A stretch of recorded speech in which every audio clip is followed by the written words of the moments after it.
Hello everyone, this is Guru from Impensus electronics. As I mentioned in the previous video, from this episode we are going to see in detail about the processes involved in cold chain for perishables. So just a small recap on what cold chain is. Cold chain is an environmental controlled logistic chain, uninterrupted from the source to the user, consisting of activities like preconditioning, storage and distribution.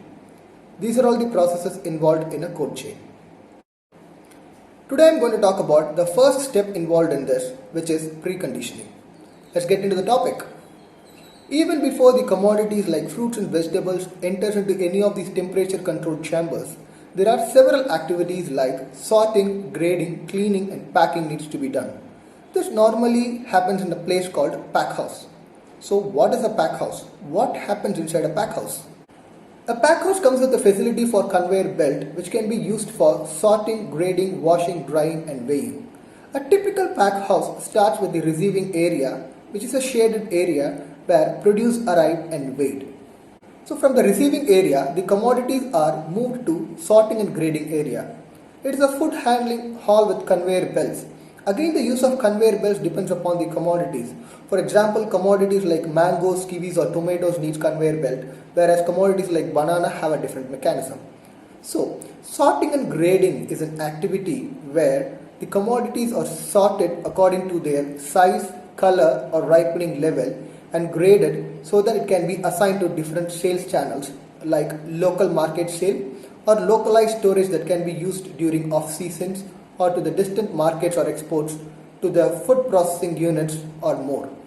So this sorting and grading is usually done by visually inspecting the commodities or sometimes using the technologies like machine vision learning, optical scanning or spectroscopy. So the commodities that can be sold to the immediate vicinity will not move further. The remaining commodities will move to the next stage called cleaning. At this stage, the commodities are cleaned using water, dried so that it can be packed. At packaging area, the commodities are packed into market lots. So the commodities like fruits and vegetables are usually packed using wooden or plastic crates or carton boxes. Again, the type of packaging depends upon the commodity and its grade. This whole process, starting from sorting to packaging, is assessed on tons per hour basis. For example, if the pack house has the capacity of 2 tons per hour, then 2 tons of commodities can be sorted, graded, cleaned and packed within an hour.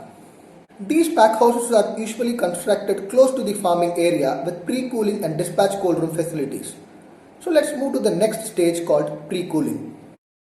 Pre-cooling is a specialized cooling technique that rapidly removes field heat from the commodity. This is one of the important processes in the preconditioning stage where the actual temperature control starts. Pre-cooling is done so as to retard the natural senescence or natural deterioration of the product and thereby conserving its weight and increase its shelf life. Pre-cooling helps to reduce the biological activities of the commodity like respiration and helps to slow or inhibit water loss, growth of microorganisms and helps to reduce the emission of ethylene or minimizing the commodity's reaction towards ethylene, which is a natural ripening agent. There are several techniques for pre-cooling and the preferred technique again depends upon the commodity and its packaging. So the types of pre-cooling techniques are room cooling, forced air cooling, hydro cooling, icing and vacuum cooling. First, let's look at room cooling. In this method, the commodities are cooled in an insulated room with refrigeration units. It is a very simple cooling technique, but the process is slow compared to other cooling techniques. Next, forced air cooling. In this method, fans are used along with the equipment used in room cooling technique. The usage of fan helps to pull the cool air and increases the air circulation and thereby increasing the cooling rate. Thus, this method has an advantage of higher cooling speed than the room cooling technique. Next is hydro cooling method. Dumping the produce into cold water or running the cold water over the produce is an efficient way to remove heat, and this process does that. It also serves as the means of cleaning at the same time. This process is less energy efficient and faster than forced air cooling. Next is icing. This method is normally used for dense products or products with higher respiration rates.